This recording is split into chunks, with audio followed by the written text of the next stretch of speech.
దేవుని యొక్క అధికారము ఈ ప్రపంచం మీద, ఈ సృష్టిలో ఎలా ఉంది, ఒక మనిషి మీద ఎలా ఉంది, ఒక దురాత్మ మీద ఎలా ఉంది, దేవుని యొక్క అధికారము ఎలాగా ఉంటుంది అనేది ఈరోజు నేను తెలియజేస్తున్నా. ఆమేన్.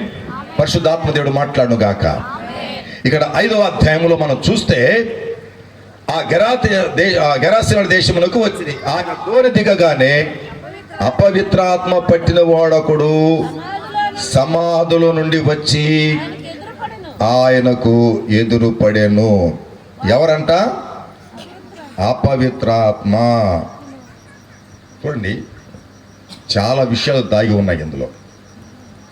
ఒక వ్యక్తిలో ఎన్ని ఆత్మలు పనిచేస్తాయి? ఒక వ్యక్తిలో ఎన్ని ఆత్మలు ఉంటాయి? ఒక వ్యక్తిలో ఒకే ఆత్మ ఉంటుంది.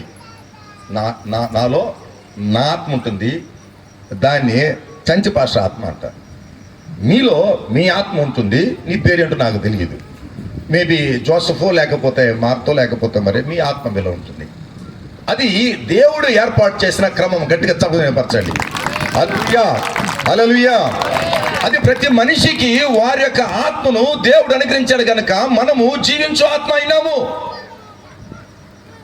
ప్రతి మనిషిలో దేవుని యొక్క ఆత్మ అనుగ్రహించినటువంటి ఆత్మ, జీవాత్మ ఉంటుంది. ఇక్కడ ఏం రాయబడిందంటే అపవిత్ర ఆత్మ పట్టిన వాడొకడు. ఏంట? ఏ ఆత్మ అంట? అపవిత్ర ఆత్మ అనగా ఇప్పుడు రెండోది కూడా చేర్చబడుతుంది ఇక్కడ. అనగా ఒక వ్యక్తిలో జీవాత్మ మాత్రమే కాక అపవిత్రాత్మ కూడా జొరబడేటువంటి విషయం ఒకటి ఉన్నది. అపవిత్ర ఆత్మ జొరబడుటకు నీ యొక్క అంగీకారము అవసరం లేదు. వాడు ఎలాగోలాగా నీలోనికి ప్రవేశించడానికి ప్రయత్నం చేస్తాడు. నువ్వు పిలవాల్సిన అవసరం లేదు. మన జీవితాలు నాశనం చేయడానికి వాడికి నువ్వేం అంగీకారం చెప్పాల్సిన అవసరం లే. వాడే వచ్చి దూరపడేస్తాడు. కనుక వాడి పేరేం పేరు? వాడు ఆత్మే. కానీ ఎలాంటి ఆత్మ? అపవిత్ర ఆత్మ. ఆమేన్. మూడో చెప్తా మీకు. మూడేం తెలుసా? పరిశుద్ధాత్మ. గట్టిగా చప్పట్లు వినపరచండి. హల్లెలూయా, హల్లెలూయా, హల్లెలూయా. అయితే ఈ పరిశుద్ధాత్మ దేవుడు బలవంతంగా లోపలికి రాడు, నీ అంగీకారం కోరుతాడు. పరిశుద్ధాత్మ దేవా నాకు రా, నాలోకి రా, నన్ను నింపు, నన్ను వాడుకో, నన్ను అభిషేకించు అంటేనే ఆయన వస్తాడు. ఎందుకంటే ఆయన పరిశుద్ధాత్మ. వీడు ఉన్నాడే అపవిత్రాత్మ, వాడు నీ అంగీకారం కాదు, డైరెక్ట్గా నీలోకి వచ్చేస్తాడు. ఇక్కడున్నట్టు వ్యక్తి ఆయనే పిలవలా. ఎందుకు పిలవలేదో నాకైతే అర్థం కాల. మీరు పిలుస్తారేమో తెలియదు. అయితే ఆ వ్యక్తి అపవిత్రాత్మ చేత పట్టబడి ఆయనకి ఎదురు పడ్డాడట. చూడండి,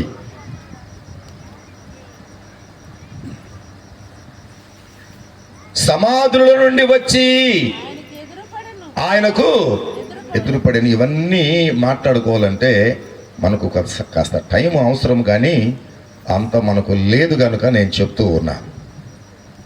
ఇదే వాక్యము మనకు మత్తయి సువార్తలో కనిపిస్తుంది 8వ అధ్యాయంలో. ఇదే వాక్యము మనకు లూకా సువార్తలో కనిపిస్తుంది. అయితే అక్కడ ఇక్కడ కొన్ని సంగతులు జోడించి మాట్లాడటం జరుగుతుంది. కనుక మనము కూలంకుషంగా ఈ యొక్క అపవిత్రాత్మ క్రియలు మనం అర్థం చేసుకోవాలంటే నువ్వు మత్తయి సువార్త చదవాలి, మార్కు సువార్త చదవాలి, లూకా సువార్త చదవాలి. కనుక ఇవన్నీ కూర్చుకొని ఎక్కడ ఏ విధంగా వాక్యము రాయబడిందో, ప్రభువు ఏ విధంగా సాతాను గాని పోగొట్టి ఆ వ్యక్తిని స్వస్థపరిచాడో అక్కడ రాయబడింది. మొదటిది వాడు చేసే పని ఏంటో తెలుసా? వాడు ఏం చేస్తాడంటే he will make you out of your comfort zone.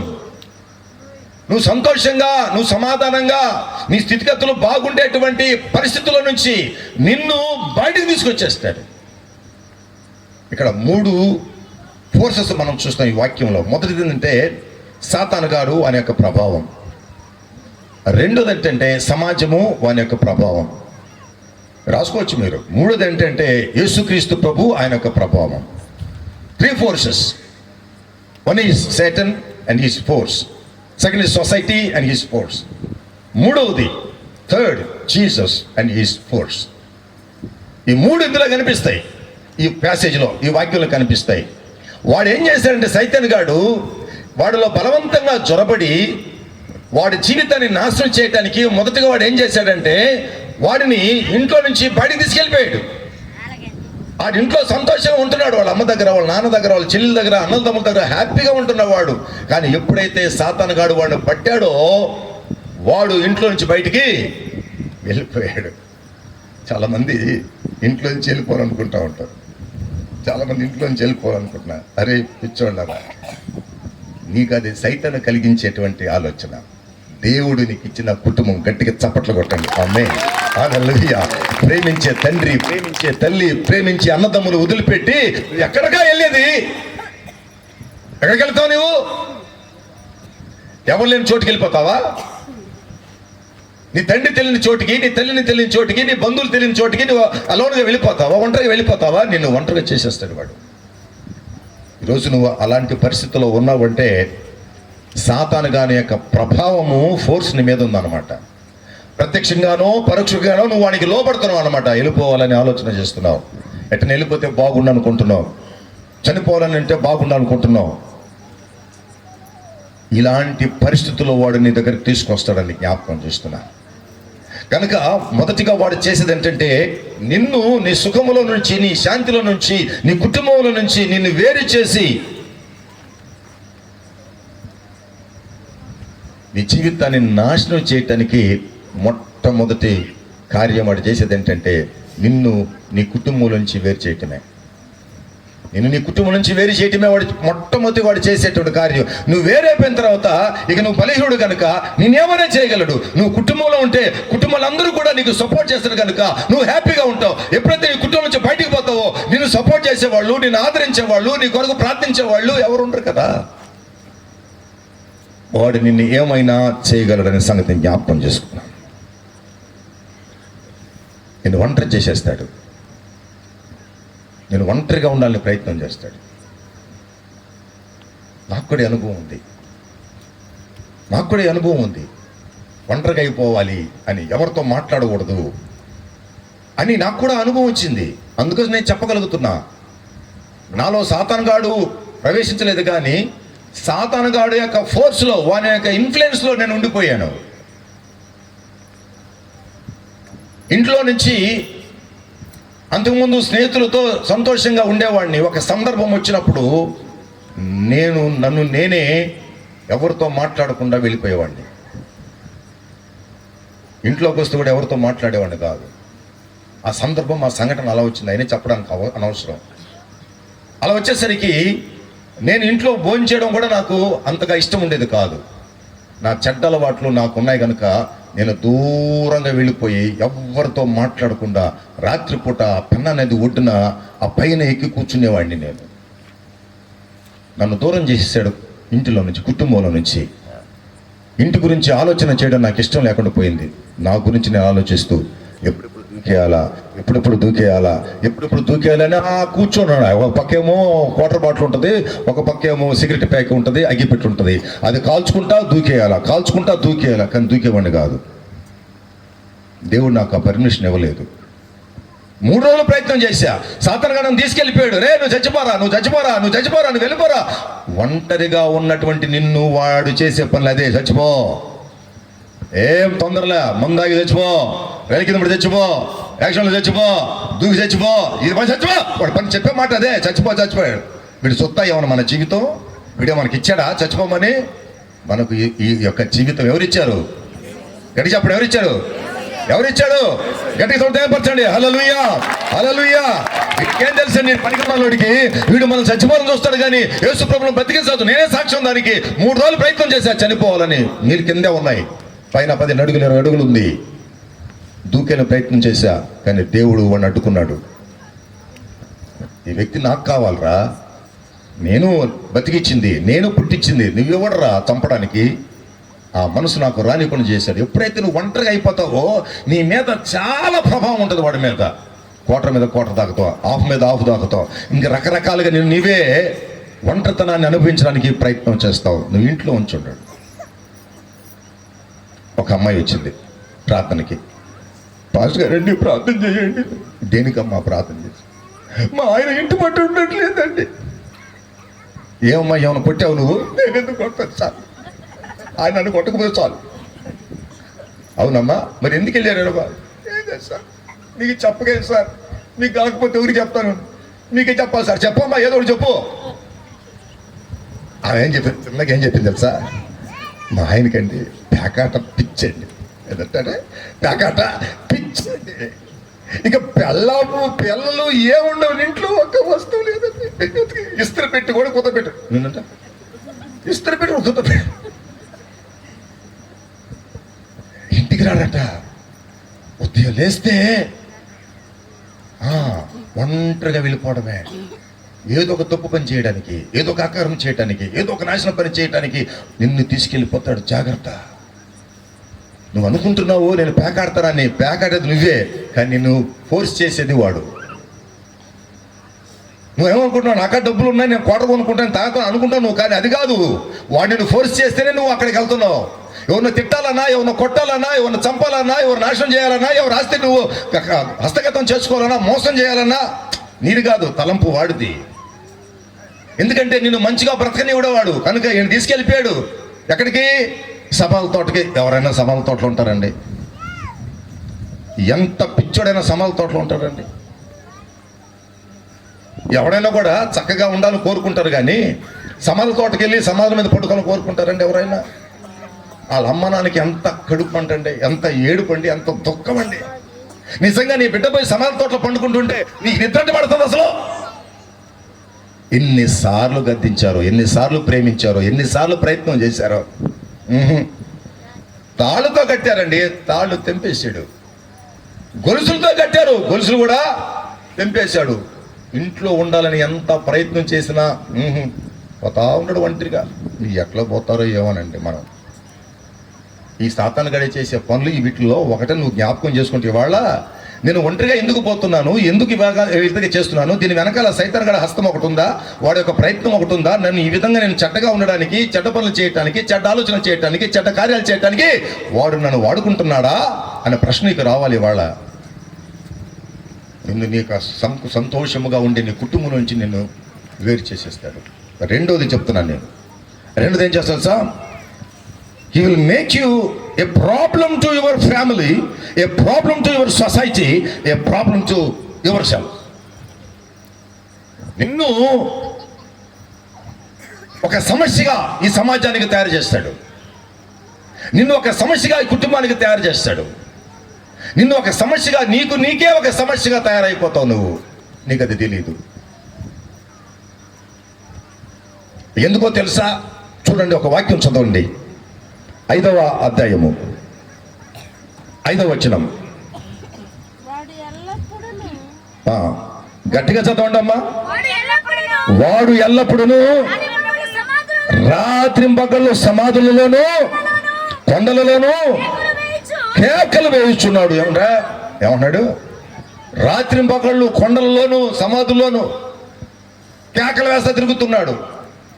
బాబోయ్, ఎంత భయమో! రాత్రిపూట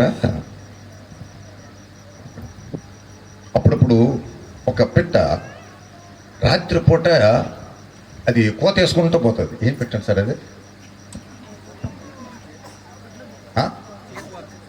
తీతవ పిట్ట. అది రాత్రిపూట కోత వేసుకుంటూ పోతుంది. అది పగులు పూట మనకు కనపడదు. ఆ కోత పగులు పూట మనకు కనపడదు. ఇంకా పెద్దోళ్ళు ఏం చెప్తారంటే, ఈ తీతువు పిట్ట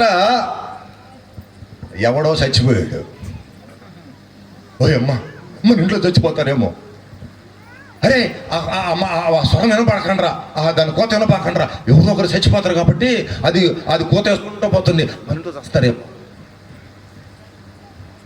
ఈడి పరిస్థితి కూడా అదే.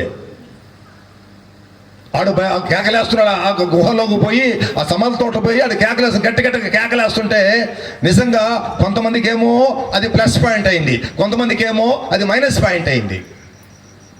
కొంతమందికి ఏమో ఆ కేక బలిష్టం, కొంతమందికి ఆ కేక బలి కష్టం. భయపడే వాళ్ళకి ఆ కేక అమ్మో వాడు దెయ్యాలు పట్టినాడు కేకేస్తున్నాడు, ఓ మో మన దగ్గరకు వస్తున్నాడు భయపడుతుంటే. చిన్న పిల్లలు ఉన్నారు చూసారా, తల్లులు, వాళ్ళకి ఎప్పుడెప్పుడు కేకేస్తాడా అని కాసుకున్నారు. వాళ్ళు కూడా వాళ్ళకు భయం లేదు. ఎందుకు భయం లేదంటే, అరే నువ్వు ఆదరిస్తావా లేదా, రే అదిగో కేకేస్తున్నాడు, అదిగో వచ్చేస్తున్నాడు, అదిగో కేకేస్తున్నాడు, పెట్టి మొత్తం పెట్టు. వీళ్ళకి అది పెద్ద ప్లస్ పాయింట్. భయపడేవాళ్ళు ఒకరైతే దాన్ని సొమ్ము చేసుకున్న వాళ్ళు ఒకరు తల్లిదండ్రులు. అనగా వాడు భయానికి కారణవాడు. నీ జీవితంలో కూడా నీవు ఎప్పుడైతే సాతాను చేతిలో నీవు ఇరుక్కుపోతావో, సాతాను చేతిలో నువ్వు వాడబడతావో, నీ యొక్క సమాజము కూడా నిన్ను చూస్తే భయపడిచేస్తారు. నిన్ను చూస్తేనే వణికిపోతారు, గడగడ వణికిపోతారు. ఎందుకంటే నీవు అంత క్రూరంగా తయారైపోయావు. నీ మైండ్ అలాగా క్రూరమైపోయింది, నీ క్రియలు అలా క్రూరమైపోయాయి, నువ్వు అంత కఠినాత్ముడు అయిపోయావు, నీవు ఇతరుల గురించి ఆలోచన చేయడం మానేశావు. రాయపాడని ఒక గ్రామం ఉంది. అది ఊరికి కొద్దిగా దూరం, ఒక 50-40 కిలోమీటర్ల దూరం. అక్కడ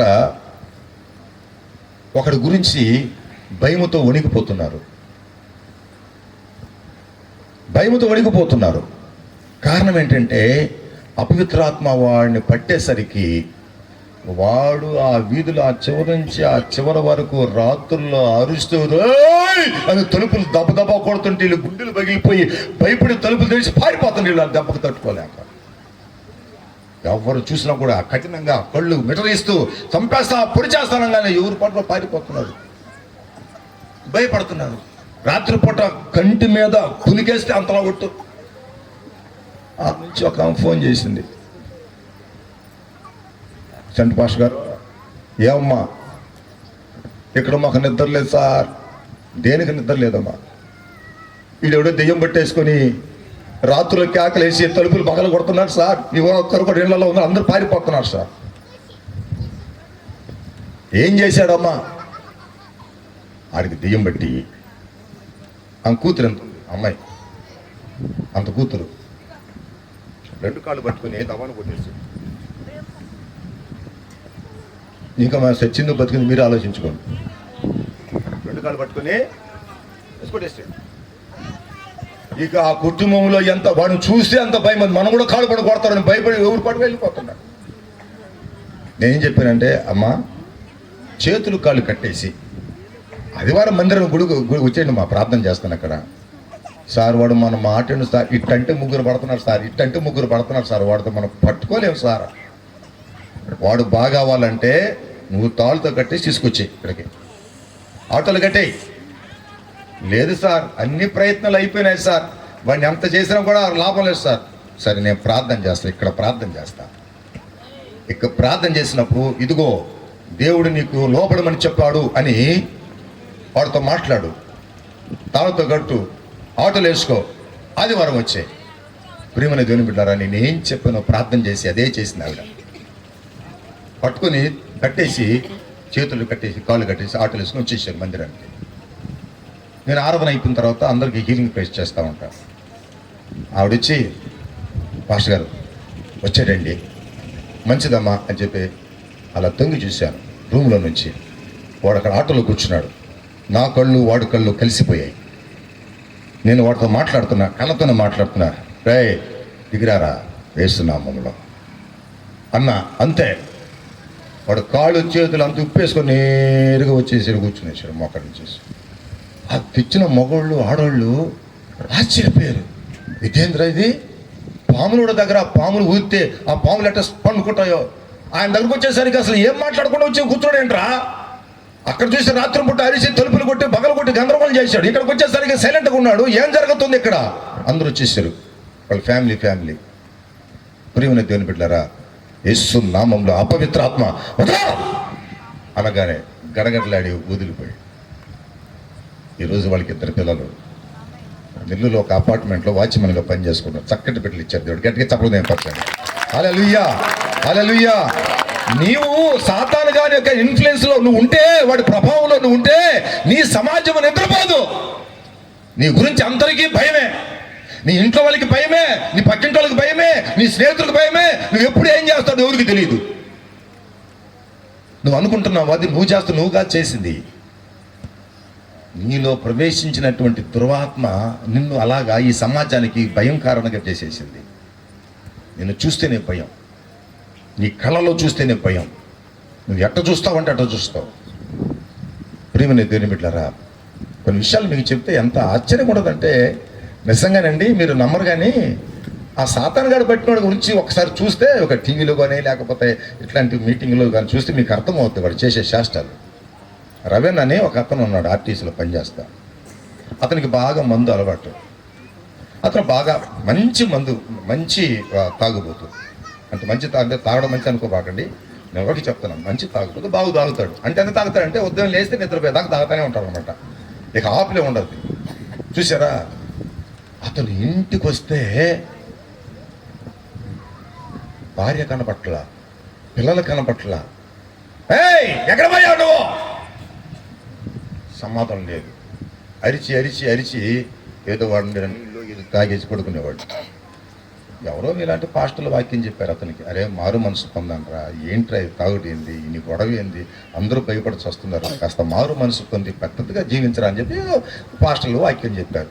పాస్టర్ గారు చెడిపోమని చెప్పరుగా, పాస్టర్లు బాగుపడమని చెప్తారు ఎవరైనా కూడా. ఇప్పుడు విన్నారండి పాస్టర్లు చెడుకుంటారా తాగమని చెప్పిన ఉన్నారా? లేరు కదండి.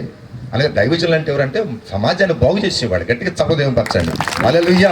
సమాజాన్ని బాగు చేసేవాళ్ళు, సంఘ కాపలు పరిచయం చేసేవాళ్ళు. కనుక వాళ్ళని గురించి మీరు అసభ్యకరంగా మాట్లాడద్దండి. ఎవరైనా తాగుబోతులుగా చేశారా? ఎవరైనా తిరుగుబోతులుగా చేశారా? అరే పోయి సంపండరని చెప్పారా? లేదు కదా. ఆ మాట చెప్పేసరికి ఏదో ఆయన మనసులో పడింది, నేను కూడా దేవుడు నమ్ముకుని బాగుంటేనే బాగుంటుందని చెప్పి పోయాడు. అక్కడ లండన్ చర్చ్ ఒకటి ఉంది, గోడ పట్టుకున్నాడు, గోడ మీద చేతులు పెట్టాడు. దేవా నన్ను మార్చు ప్రభా, ఈ మందు అలవాట్ల నుంచి నాకు విడుదల దయచేయ ప్రభా అని ప్రార్థన చేశాడు. పోయి డ్యూటీకి పోయాడు. ఆ రోజు మందు తాగల పోయాడు. తిరిగి వచ్చేటప్పుడు అక్కడ భార్య జ్ఞాపకం వచ్చింది. అరే నాకు అసలు నా భార్య ఎదురు చూస్తుంటుందిరా అని పోయి ఒక 3 పూలు కొనుక్కున్నాడు. మల్లెపూలు. మీకు మల్లెపూలు ఇష్టం లేదా? వీళ్ళకంటే మామూలు పూలు అంటే అలంకరణ కాబట్టి కాస్త ఇష్టపడ్డాడు. అది గుర్తొచ్చింది ఆ టైంలో. ఒక మల్లెపూలు కొనుక్కున్నాడు. కొద్ది దూరం వచ్చేసరికి పిల్లలకి జ్ఞాపకం వచ్చారు. అదే పిల్లలు ఉన్నారు కదా, ఎదురు చూస్తున్నాడు, డాడీ వస్తున్నాడు అని చెప్పి పోయి ఆ స్వీట్ షాప్కి పోయి 2 స్వీట్ పాకెట్లు కొనుక్కున్నాడు.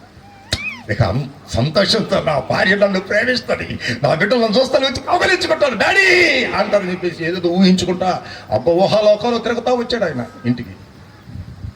ఇంటికి వస్తే అమ్మాయి ఏమే అమ్మాయి అంటుంటే ఎవరు పలకట్లా.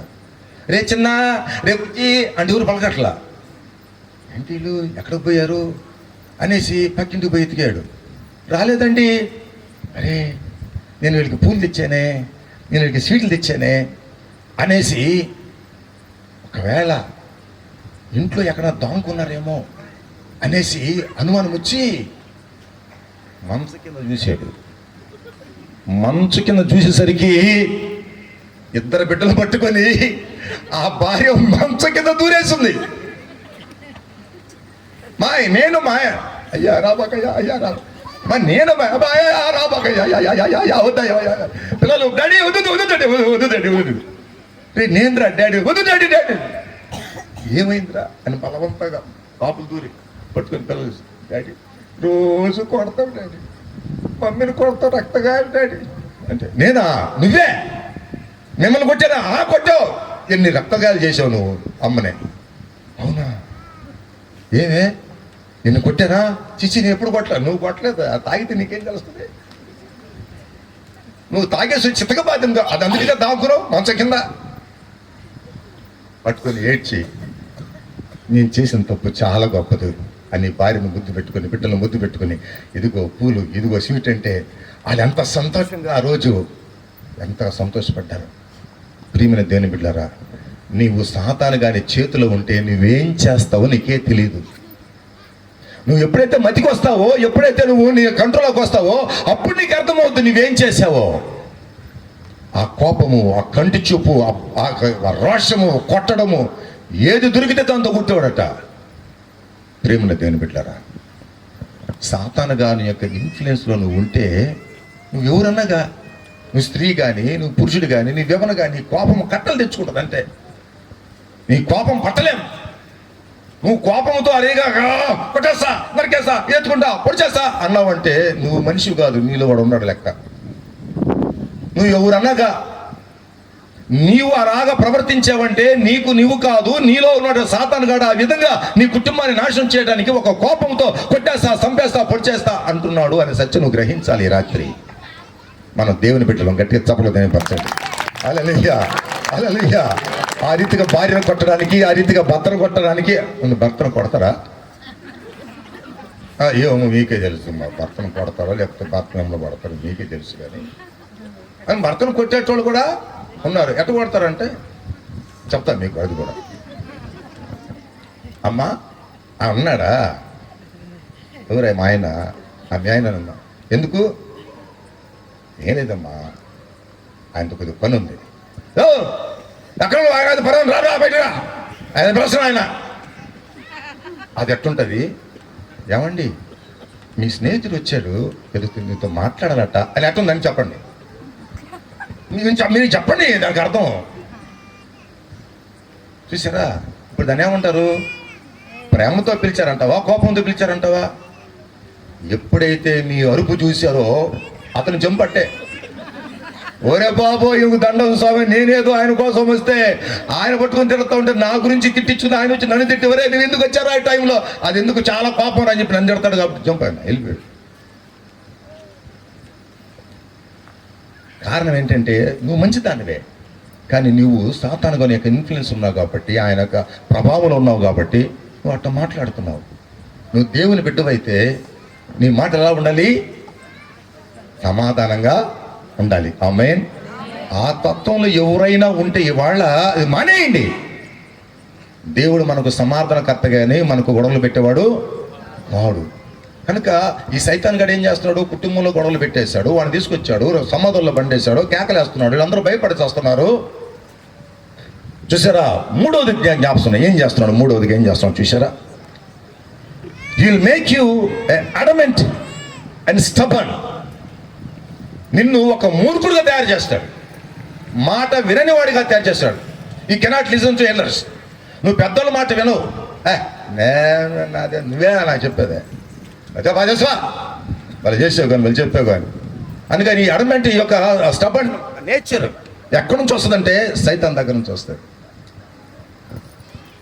ఆ సమాధిలో ఉండేవాడు చిన్నోడటండి, ఆ రాళ్ళు తీసేసుకుని నువ్వు వస్తే నిన్ను కొడతాడు, నన్ను వస్తే నన్ను కొడతాడు, మీరు వస్తే మమ్మల్ని కొడతాడు. అంత స్టబర్న్ వాడు, అంత మూర్ఖుడు వాడు. అనగా మనుషుని కొట్టడానికి, మనుషుని గాయపరచడానికి సాతాను గాడికి ఇష్టం. అందుచేత సాతాను గాడు వాళ్ళు దూరి మనుషులను గాయపరుస్తున్నాడు, మనుషుల కోసం కోపంగా చూస్తున్నాడు.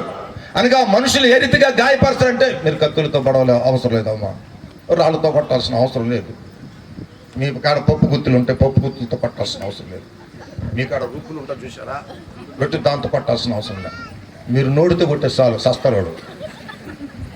మీ నోరు చూసారా? మనిషి నోరు, దాంతో కొడితే సస్తాడు అంతే. కత్తితో పొడిచేదానికంట నాలుగుతో పొడిచేది చాలా గొప్ప గాయం చేస్తాడట. ఈడేమో ఆ సాతాను గాడి చేతిలో ఉండి ఎవరెవరు వస్తారా అని రాయి పెట్టుకుని చూస్తూ ఉన్నాడు కొట్టడానికి. ఆ దెబ్బకి ఎవరు బాట్లా పక్క గాయపరచడు అందరినీ. నువ్వు ఎంతమంది గాయపరచావో, నేను ఎంతమందిని గాయపరచానో, మనం ఎంతమందిని గాయపరచామో, మన కళ్ళ ద్వారా, మన చూపు ద్వారా, మన మాట ద్వారా, మన క్రియల ద్వారా ఎంతమంది గాయపరచబడ్డారో. లేని వాటిని సృష్టించి అబద్ధాలు చెప్పి, మోసాలు చెప్పి ఎంతమంది హృదయాలు, కుటుంబాలని గాయపరిచావో. నీవు అసందర్భంగా మాట్లాడి ఇతర జీవితాలను నాశనం చేసి, లేని దానికి కల్పించి దానికి 10 కల్పించి మనుషుల్ని ఎంత గాయపరిచావు నువ్వు, నీ స్నేహితులు ఎంత గాయపరిచావు, నీ తల్లిదండ్రులు ఎంత గాయపరిచావు, నీ అక్కచెల్లెలు ఎంతగా గాయపరిచావు ఒకసారి ఆలోచించావా? నోటుకు ఎంత వస్తే ఎంత మాట్లాడేస్తావా? దానికి హద్దు ఆపు ఏముండదా? మనం దేవుని బిడ్డలం కదా, మన నోరు ఇష్ట ప్రకారంగా మాట్లాడకూడదని దేవుడు చెప్పాడు కదా. మన మాట మంచిదిగా ఉండాలని చెప్పాడు కానీ చెడ్డదిగా ఉండకూడదని చెప్పాడు కదా. మనం దాన్ని ఫాలో చేస్తున్నామా, దాన్ని అనుసరిస్తున్నామా? అప్పుడప్పుడు చెప్తాను, మన మాటలు ఎలా మారిపోతాయి తెలుసా? నువ్వు మంచిగానే చెప్తావు కానీ తిరిగి అది ఎట్ట వస్తుంది తెలుసా? ఏమక్కో ఈ సంగతి తెలిసిన ఇదే పని. ఏమక్క ఈ సంగతి తెలిసి, ఏం సంగతే అంటే ఎదురుగా ఒక అమ్మాయి ఉంది కదా, మన పెళ్ళి అయింది కదా, అవును, పెళ్ళయిందమ్మా. ఆ అమ్మాయి నీళ్లు పోసుకుందంట, తెలుసా? అవునా, సరే సరే. నీళ్లు పోస్తుంటే సాయంత్రం కూడా అది కాదు, నీళ్లు పోసుకోండి, గర్భం అవుతుందని. అవునా అమ్మాయి, ఇది తెలుసా నీకు వదిలు? అమ్మాయికి పెళ్ళయిందంట, గర్భంతో ఉందంట. వదిలు, ఈ సంగతి తెలుసా? 8 నెలలంట, 9 నెలలంట, వీళ్ళు చెప్పేస్తారు అన్ని, 8, 9, 10. ఆమె చెప్పింది నీళ్లు పోసుకోని చెప్తే వీళ్ళన్నీ కల్పించేస్తున్నారు. టైం వచ్చింది, ఏమో మనం చెప్పి ఆ అమ్మాయి గర్భంతో ఉందని. అవును కదా అక్క, ఏమిలే, వాళ్ళ ఆయన చాలా నల్లగా ఉంటాడు. ఎవరైనా? అమ్మాయి వాళ్ళ భర్త నల్లగా ఉంటాడు, కొడుకు పుట్టాడంట, అచ్చం వాళ్ళ ఆయనేనట. ఎంతట? అచ్చము వాళ్ళ ఆయనే. వాళ్ళ ఆయన అట్లా నల్లగా ఉంటాడు కదా, నల్లగా పుట్టాడంట. అవునా అక్క? అవునా, నల్లగా కాకపోతే ఇంకా తెల్లగా పుడతారు వాళ్ళ ఆయన నల్లగైతే. సరే పుట్టాడు అనుకో, ఈవిడ ఇంకొక ఆవిడికి చెప్తుంది, ఓ వదిలు, ఇది తెలుసా, మనం చెప్పలా నీకు? అమ్మాయి నీళ్ళు పోసుకొని గర్భంతో 3 నెలలు 6 నెలలని ఆడ కనిందంట్రా. మంచిదే కదమ్మా, శుభం, మంచిదేంది. ఆడికి నల్లగా కారు నలపట. నలుపు ఏమైంది ఇప్పుడు? కారు నలుపు అయిపోయింది. కారు నలుపా?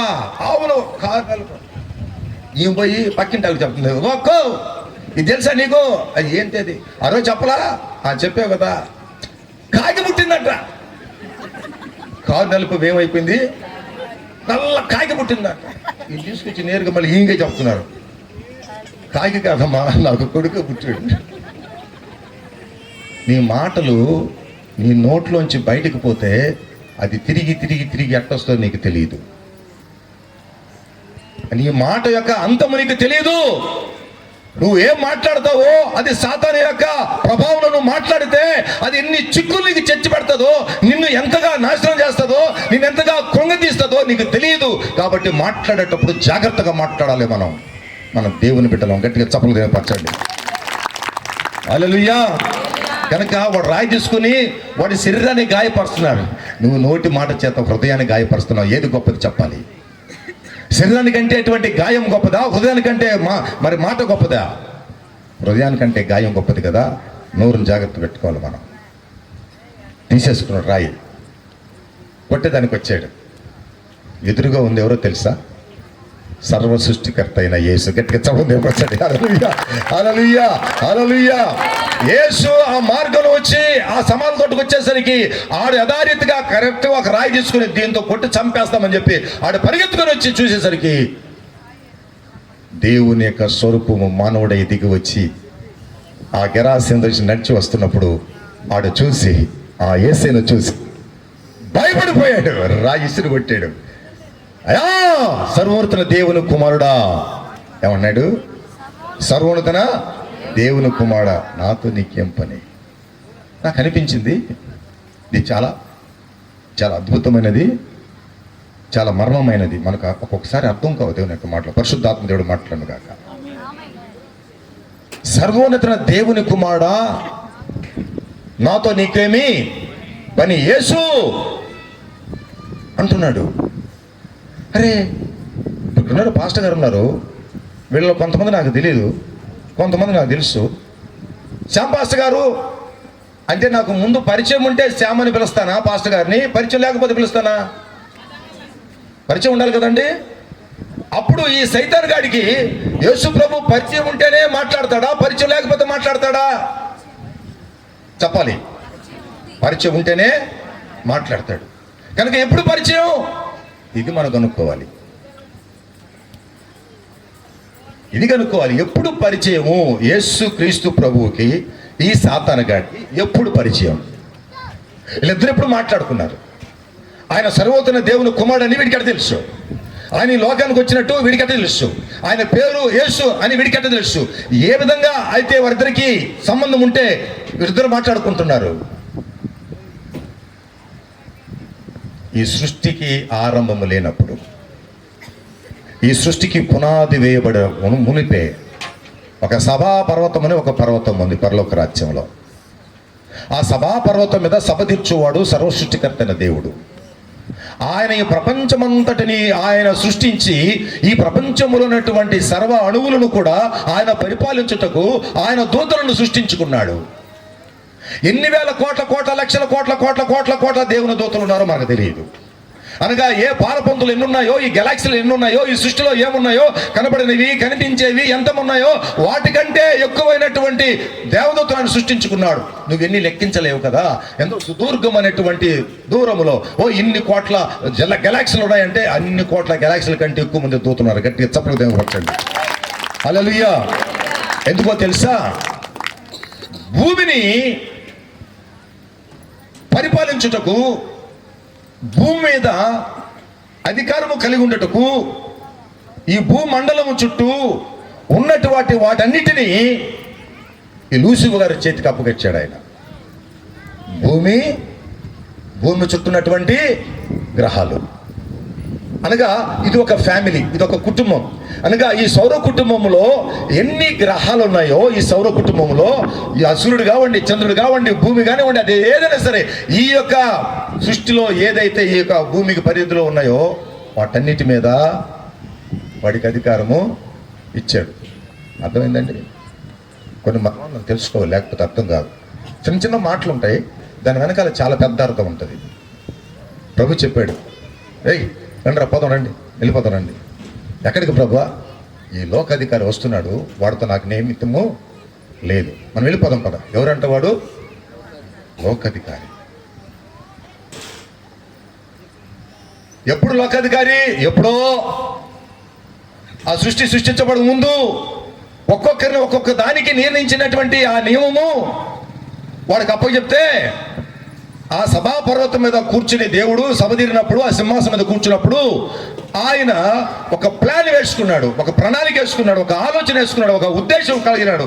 ఆ ఉద్దేశంలో వీళ్ళందరినీ పిలిచి కూర్చోబెట్టే, అరే నేను ఈ విధంగా చేయబోతున్నా, దీన్ని సృష్టించబోతున్నా, దీన్ని మార్చబోతున్నా, ఈ విధంగా చేయబోతున్నా, ఈ విధంగా మనుషులు చేయబోతున్నా, ఒకవేళ మనుషులు పాపం చేస్తే వారి కోసం ఈ విధంగా చేయబోతున్నా అని ఆయన తలంపులన్నీ కూడా వారితో పంచుకున్నాడు. ఆమేన్, హల్లెలూయా. ఇది ముందు వాడుకున్నటువంటి దేవాది దేవునితో సంబంధం.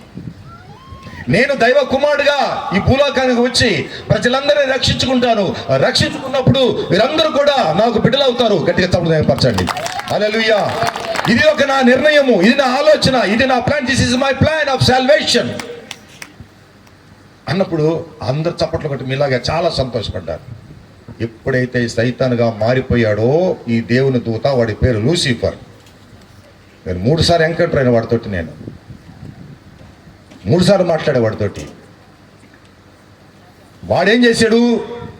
దేవుని యొక్క మహిమను దొంగిలించడానికి, ఆ సభా పర్వతం మీద కూర్చోడానికి, సర్వోన్నతుని కంటే ఎత్తుగా చేసుకోవడానికి వాడికి ప్రయత్నం చేశాడు. అందుచేత దేవుడు ఏం చేశాడంటే వాడిని తోసేస్తే, వాడికి తెలిసిన విషయం కదా, నేరుగా వచ్చి భూమి మీద పట్టాడు. ఎందుకంటే వీడికి లోకాధికారిని పేరు పెట్టి పంపించాడుగా.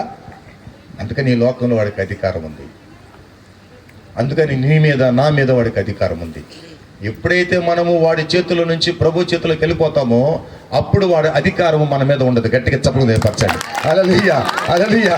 అంత మాత్రమే కాదండి, వాడి మీద మనకు అధికారం వస్తుంది. మన మీద అధికారం పోయి వాడి మీద మనకు అధికారం వస్తుంది. ఆమేన్. ఇదిగో పాములను తేలును తొక్కుటకు శత్రు బలవంతటి మీద మీకు నేను అధికారము ఇచ్చున్నాను, ఏది కూడా మీకు ఎంత మాత్రము అనిచేదని చెప్పిన దేవుడు. వాడు చూస్తానే, యేసు ప్రభును చూస్తానే, సర్వోన్నత దేవుని కుమారుడా, నాతో నీకేం పని? మమ్మల్ని నశింప చేయుటకు వచ్చావా? ఏదంట? మమ్మల్ని నశింప చేయటానికి వచ్చావా అంటే యేసుక్రీస్తు ప్రభు అధికారం ఏంటో, యేసుక్రీస్తు ప్రభు యొక్క శక్తి ఏంటో వాడికి అర్థమైపోయింది అనమాట. కనుక ప్రపంచంలో ఎవరైనా సరే, దెయ్యాలు వెలగొట్టే వాళ్ళు ఎవరైనా ఉంటే యేసునాథా అని చెప్పేవాడు క్రైస్తవుడు అక్కడ మాత్రమే. గట్టిగా చప్పట్లు పరచండి. హల్లెలూయా, హల్లెలూయా. ఒక్కడే ప్రపంచంలో ఏ భాష మాట్లాడినా, ఏ దేశంలో మాట్లాడినా ఆ క్రైస్తవుడు విశ్వాసం, యేసుక్రీస్తుని విశ్వాసం ఉంచిన వాడు మాత్రమే పోదయ్యమా విడిచిపెట్టే మనిషి అంటాడు. కానీ ఓ దయ్యమ్మా విడిచిపెట్టి అంటాడు. ఎక్కడ చూసారా? ఇదే క్రైస్తవ్యంలో ఉన్నటువంటి అధికారం. ఆమేన్. ఒక విశ్వాసికి దేవుడు ఇచ్చినటువంటి మహిమ. ఆమేన్. ఒక విశ్వాసికి, ఒక సంఘ కాపరికి, ఒక అభిషక్తునికి, ఒక ఆత్మాభిషేకం పొందినటువంటి పరిచారకునికి దేవుడు ఇచ్చినట్టు అధికారం. అది మీకెంత మాత్రము హాని చెయ్యదు. వాడు మెరుపు వలె తోసివేయబడట నేను చూచి తిని, భయపడకండి మీరు నా బిడ్డలు. ఆమేన్, హల్లెలూయా. ఎప్పుడైతే వాడు యేసుక్రీస్తు ప్రభును చూచి సర్వోన్నత దేవుని కుమారుడా అని మమ్మల్ని నశింప చేయొద్దయా అంటే, ఆయన అంటే అపవిత్రాత్మ మనిషిని విడిచిపెట్టు, బయటికే. నేను జీవాత్మ ఉండడానికి మనుషుని సృష్టిస్తే నువ్వు వచ్చి కూర్చుంటావా ఆ స్థానంలో? ఎలా బయటికే అన్నాడు. అయ్యా మేము వెళ్ళడానికి ఎట్టయ్యా? నేను వెళ్ళడానికి కారణం అలా వచ్చి అలా వెళ్ళిపోవచ్చు కదా. నువ్వు వచ్చేదానికి ఏమన్నా వాడు పర్మిషన్ అడిగావా? లేదు కదా, నువ్వే జ్వరపడ్డావు కదా, మరి నువ్వే వెళ్ళిపో. మేము ఒకరిద్దరం కాదయ్యా. ఎంతమందిరా మీరు? 2000 మంది. 2000 మంది 30 లక్షల మంది రాపో. సర్వశక్తి గల దేవుడు చెప్తే ఏం చేయాలి? వాళ్ళు వెళ్ళిపోవాలి కదా. వెళ్ళిపోయాడు. ఆడు బాగా హ్యాపీగా అయిపోయాడు. ఇంటికి వెళ్ళిపోయాడు, తలస్నానం చేసుకున్నాడు, మంచి బట్టలు వేసుకున్నాడు, వచ్చి ప్రభు కాళ్ళ దగ్గర కూర్చున్నాడు. ఇది ఆ సొసైటీ వాళ్ళు, ఆ గ్రామం చెప్పాను కదండి, సమాజం వాళ్ళని, ఆ సమాజంలో చూసేసారండి. అరే సమాజంలో ఉండేవాడు, అరే వాడే గాయపరుచుకుంటున్నాడు.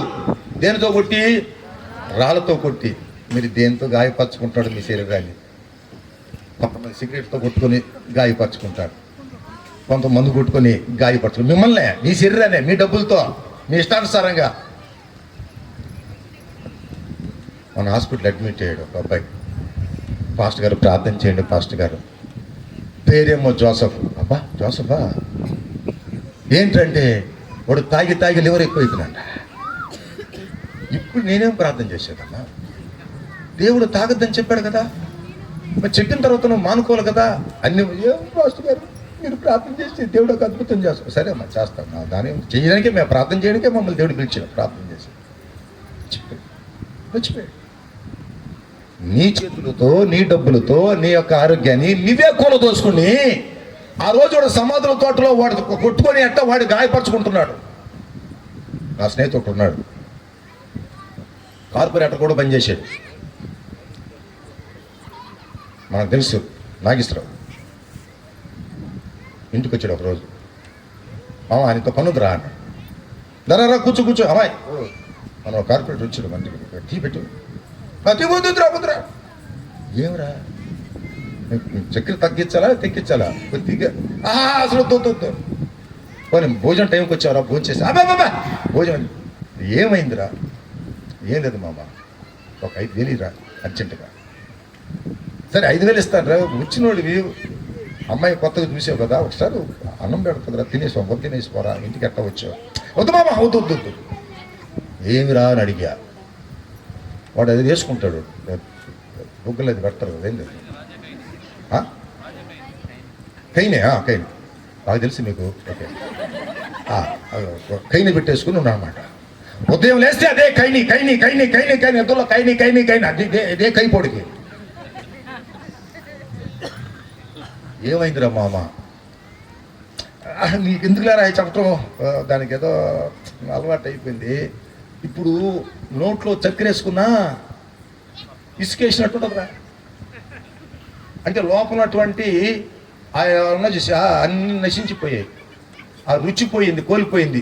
మొత్తం బొగ్గలు నాలుకంతా కోల్పోయి అది క్యాన్సర్ కింద తయారైపోతుంది. తెలియలే, రుచిపోయింది అనుకున్నారు కానీ అవన్నీ చచ్చిపోయాయి, అణువులన్నీ చచ్చిపోయాయి. ఆ ప్రాంతం అంతా కూడా క్యాన్సర్ అయిన సంగతి కూడా తెలియదు. ఉదయాన్నే ఏం బుద్ధి పుట్టిందో బాత్రూమ్ పేస్ట్ వేసుకున్నాడు, బ్రష్కి కాల్గేట్ పేస్ట్ వేసుకుని ఉదయాన్నే రాట్లది ఏంట్రా అంటే ఇటు పక్క వచ్చేసింది. అది ఏ పక్క నుంచి? ఈ బుక్క నుంచి వదలకు వచ్చేసింది. అది కూడా తెలియట్లే వాడికి. రావట్లేదు అనుకుంటున్నాడు. ఎందుకంటే అక్కడ స్పర్శ చచ్చిపోయింది, స్పర్శ లేదు ఇంకా. నా ప్రియమైన బిడ్డలారా, నువ్వు సాతాని చేతిలో ఉంటే నువ్వు దురలవాట్లకు లోనవుతావు, అర్థమైందా? అక్కడ నీకు తెలియకుండానే నీవు క్యాన్సర్ పాలవుతున్నావు, నీకు తెలియకుండానే లివర్ ప్రాబ్లం వచ్చేస్తుంది, నీకు తెలియకుండానే నీకు బ్రెయిన్ స్ట్రోక్ వచ్చేస్తుంది, నీకు తెలియకుండానే నీ సొంత చేతులతో, నీ సొంత డబ్బులతో నీవే నాశనం చేసుకుంటున్నావు. నీ భార్య, నీ బిడ్డలు ఎంత ఏడుస్తున్నారు కదా నువ్వు చనిపోతే. మమ్మల్ని పోషించే వాళ్ళు ఎవరు, మమ్మల్ని నడిపించే వాళ్ళు ఎవరు, మాకు ఆదరించే వాళ్ళు ఎవరు, మమ్మల్ని మాకు కూడిపెట్టే వాళ్ళు ఎవరు అని భార్య, నీ బిడ్డలు ఎంత బాధపడుతున్నారు కదా. ఈ రాత్రి నువ్వు గమనించాలి విషయం. ఎవరో మనకనవసరం, వింటున్నా నీవు గమనించు.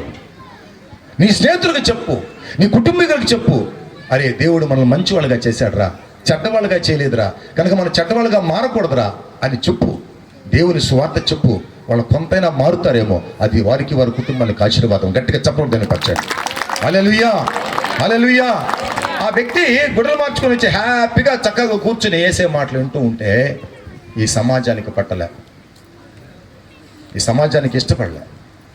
వాడు దయ్యాలు పట్టుంటే ఇష్టం కానీ, వాడు సమాధుల తోట తిరుగుతుంటే ఇష్టం కానీ, ఆ సమాధుల తోటలో బట్టలు లేకుండా నగ్నంగా పండుకోవడం ఇష్టమే కానీ, వాడు పిచ్చి పిచ్చిగా ఉండడం ఇష్టం కానీ, వాడు బాగుపడితే చూడలేనటువంటి సమాజం. నేరుగా వచ్చేసారు ప్రభు దగ్గరికి. ఏమా ఏమైనా చేసే పని అంటే, నేనేం చేశాను, నువ్వు చేసిన పని అంటే వాడు ఎందుకు బాగు చేశా, అలాడు బాగు చేయకూడదా అంటే అట్టే అరుచుకుంటా, సమాధులతో తిరుగుకుంటా, అలాగే సమాధం మీద పండుకుంటా, గుడ్డలు చింపుకుంటా, కొట్టుకుంటా, గాయపరచుకుంటా అని వాడు పిచ్చోడుగా తిరుగుతుంటే మీకు సంతోషమా? అట్ట ఉన్నా పర్వాలే, నువ్వు మాత్రం ఉండకూడదు, ఇక్కడ వెళ్ళిపో. అదేంట్రా, మిమ్మల్ని బాగు చేయడానికి వస్తే మీలో ఒకడిని మంచివాడిగా చేస్తే, బట్టలు లేని వాడికి బట్టలు కట్టుకునేటట్టు చేస్తే, మతి లేని వాడికి మతి చుట్టట్టు చేస్తే, సమాధంలో ఉన్న వాడిని ఇంట్లోకి తీసుకొచ్చి పెడితే మీరా నాకు ఇచ్చేది గౌరవం? ఇదా మీరు చేసే పని? వాళ్ళతో ప్రభు వాదించలే. ఓకే, మీకు ఇష్టం లేదు కదా, వెళ్ళిపోతా. అప్పుడు ఈ అబ్బాయి ఏమన్నారంటే, అయ్యా నీతో వచ్చేస్తా నేను, వీళ్ళు నాకు ఇష్టం లే. గట్టిగా చప్పలు తినపరచండి. వీళ్ళు నాకు ఇష్టంలే, వాళ్ళు నీకు ఇష్టం లేదు, వీళ్ళు నాకు ఇష్టం లేదు. ఎందుకంటే నేను బాగలేనప్పుడు, నేను పడిపోయినప్పుడు నన్ను చేరదీసేటువంటి మనసులకి లేదు. ఈరోజు నేను బాగుపడితే అది కూడా చూడలేనటువంటి కుళ్ళుతో ఉన్నటువంటి సమాజం అవసరం లేదు. ఈ సమాజం నాకు, నేను నీతో కూడా వచ్చేస్తా, నేను నీతో కూడా వచ్చేస్తా. ఎంత గొప్ప మాట అండి. ఈ కుళ్ళు ఉన్నటువంటి సమాజంలో బాగున్న వాళ్ళు ఎవరిని పట్టించుకోరు. తాగుబోతులుగా ఉండాలంటే బలిష్టం. ఇంకో పాట వేసుకోవడం మామ, ఇంకోటి పాట, ఇంకో రెండు బెంకులు దాకా పర్వాలేదు అంటే కింద పడి దొరలాడుతుంటే వాళ్ళకి ఇష్టం అనమాట. తాగేసి తరలాడుతుంటా మట్టిలో, ఆడ మట్టి అంతా చూసుకుంటుంటాడు, మనం పడేసి వెళ్ళిపోతాడు. ఇంట్లోంచి వాళ్ళ కొడుకో ఆయన భార్య వస్తాడు, అరే కింద పడిపోయింటే అయ్యా అయ్యా అయ్యా అయ్యా అని ఆటోని మాట్లాడతాడు. అయ్యా అయ్యా అని రిక్షా వాడిని మాట్లాడుకొని, ఎలాగో వాడిని ఎత్తుకొని రిక్షాలు వేసుకొని నేరుగా ఇంటికి తీసుకెళ్ళి స్నానం చేయించి వాడు లింగిలు మార్చి పడుకోబెట్టు. తాగి పిచ్చిన ఎట్టవేయర్రా, క్వార్టర్ ఇచ్చిన ఎట్టవేయడు, 2 పెక్కలు ఇచ్చి ఎట్టవేయడు, ఆ బోసుడు ఎట్టవేయడు. ఇప్పుడు కింద పడిపోతే ఎత్తుకొని వాళ్ళు ఆ ప్రేమ లేదా నీకు? తాగుపెతే ప్రేమ, ఎత్తుకొని ఇంటికి చేసుకొచ్చే ప్రేమలే నీకు లేదా? ఎందుకంటే ఆడు కూడా పడతాడు కింద. సమాజం ఒకడు బాగుపడితే చూడలేని సమాజం. దేవుని యొక్క వాక్య ప్రకారం ఆడు బాగుపడిపోయి చక్కగా వస్త్రాలు ధరించుకొని హ్యాపీగా కూర్చొని ప్రభుతో మాట్లాడుతుంటే, ఇంతకుముందు మాట్లాడేవాడు కాదు, ఇంతకుముందు రాళ్లతో కొట్టేవాడు, ఇంతకుముందు కేకలేసేవాడు, ఇంతకుముందు అసభ్యంగా ప్రవర్తించేవాడు, బూతు మాటలు మాట్లాడేవాడు. ఇప్పుడు చక్కగా స్నానం చేసి, తలంటి స్నానం చేసి, మంచి బట్టలు వేసుకొని ప్రభు పాదాలు కాదు కూర్చుంటే ఇష్టం లేని పరిస్థితి. ప్రేమన దేవుని బిడ్డారా, ఈ రాత్రి చాలా చెప్పాలనుకున్నా ఈ కొద్ది మాటలు మన హృదయాలలో దేవుడు నాటాలని నేను ప్రార్థిస్తున్నా. ఆమేన్. ఏ ఇన్ఫ్లుయెన్స్లో నువ్వు ఉన్నావో, ఏ ప్రభావంలో నువ్వు బ్రతుకుతున్నావో ఒక్కసారి కళ్ళు మూసుకొని నువ్వు ఆలోచన చేయాలి. ఒకసారి కళ్ళు మూసుకొని నేను ఏ దుష్ట ప్రభావం మీద, ఏ సైతాన్ గడి ప్రభావం కింద నేను ఉన్నానో, నా మాటలు ఎలా ఉన్నాయో, నా ప్రవర్తన ఎట్టు ఉందో, నా క్రియలు ఎట్టున్నాయో, నేను ఎవరిని భయభ్రాంతులు చేస్తున్నానో, నన్ను చూసి ఎంతమంది భయపడుతున్నారో, ఎంతమంది దాక్కుంటున్నారో, ఎంతమంది నన్ను విడిచిపెట్టి వెళ్ళిపోతున్నారో, నా భార్యను ఎలా ట్రీట్ చేస్తుంది, నా పిల్లలను ఎలా అనుకుంటున్నారు, వీడు ఉండడమే వేస్ట్ రా, వీడు చచ్చిపోతే బాగుండు అనుకునే పరిస్థితి నా గురించి వస్తుందేమో. ఒకసారి కళ్ళు మూసుకొని ప్రార్థన చేద్దాం.